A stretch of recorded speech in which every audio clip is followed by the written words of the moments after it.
Hey guys, and welcome into the garage. Today we're going to take a look at the 61st annual All Japan Model and Hobby Show that took place this past weekend, September 30th through October 1st. This is going to be a recap of all the automotive model kits that were on display.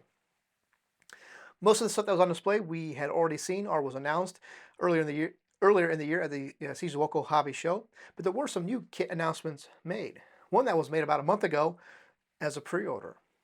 All right, let's get started. Let's take a look at what was on display. And we're going to get started with AMT, funny enough, and they had the 59 Cadillac ambulance kit on display. And I believe this is the first time we're seeing the Cadillac ambulance in a mock-up display.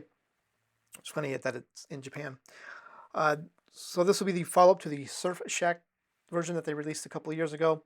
And then obviously this is just a reissue of the Ecto 1A tooling. So we do have some new parts there, the roof lights, the siren, there's a gurney, and I believe the interior has been reworked a little bit.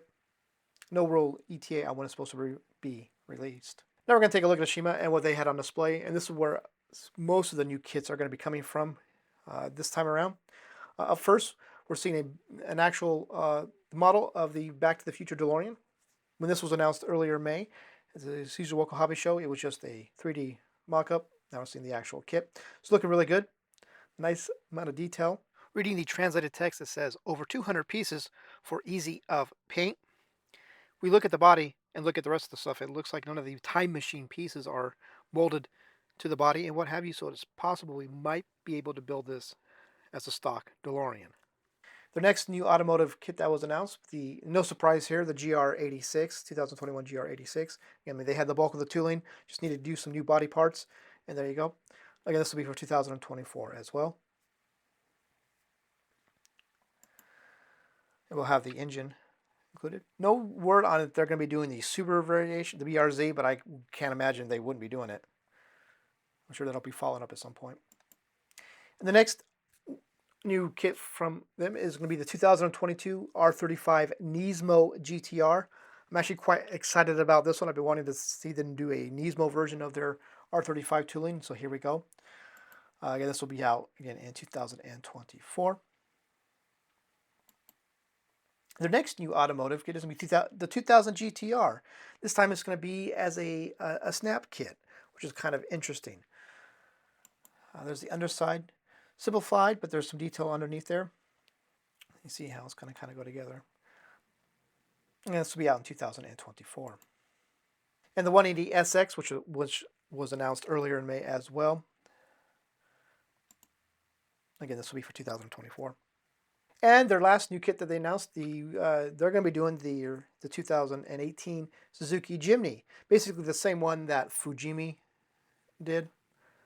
Not sure why they decided to do it, but some of these also, I believe, they've done them in 1/32 scale. I know they've done the Jimny in 1/32 scale, so now they're going to scale it up and do it in 1/24 scale.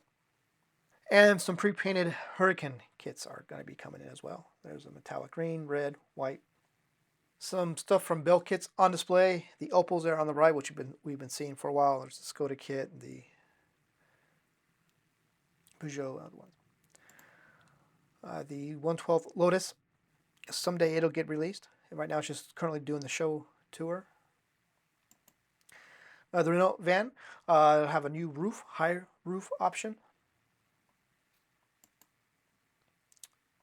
So now we're going to take a look at what Hasagawa had on display. We're actually only going to be focusing on their new automotive kit that they announced about a month ago as a pre-order. And it is going to be the 1989 Nissan Fairlady Z 300ZX Twin Turbo 2x2. So it'll be a nice companion to Tamiya's two-seater. Parts layout.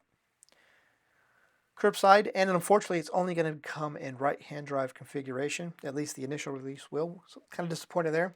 Nice to have the left-hand drive option for us over here.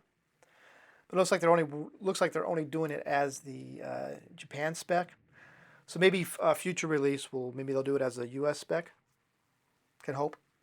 So to see what happens. Again, there's an unpainted display model. Taillights look really good. I think they're going to be doing it all as a decal. Our decals will be doing the taillights. Revell is up next, and they had the Aston Martin James Bond on display. The James Bond Aston Martin on display. There's a parts layout there. And unfortunately, it's only going to be buildable as the Spy version. We're not going to be able to build it as a stock version. I mean, unless you want to put a lot of work into it to convert it to stock. I'll leave a link in the description to the review that IPMS just did.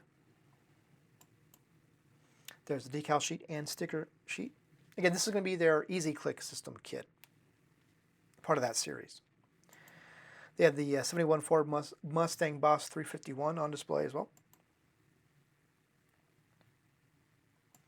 And the 1/8 Jaguar. Tamiya is up next, and just only a few kits on display. The upcoming reissue of the Toyota Soarer, it'll be out in October. And the Toyota Celsior will be out in December. Looking forward to both of these. And then the Porsche. So there we go. That is a look at the All Japan Model and Hobby Show, the automotive model kits. I know there are a few that I'm looking forward to. If there's any that you're looking forward to, let me know in the comments below. Thank you guys for watching.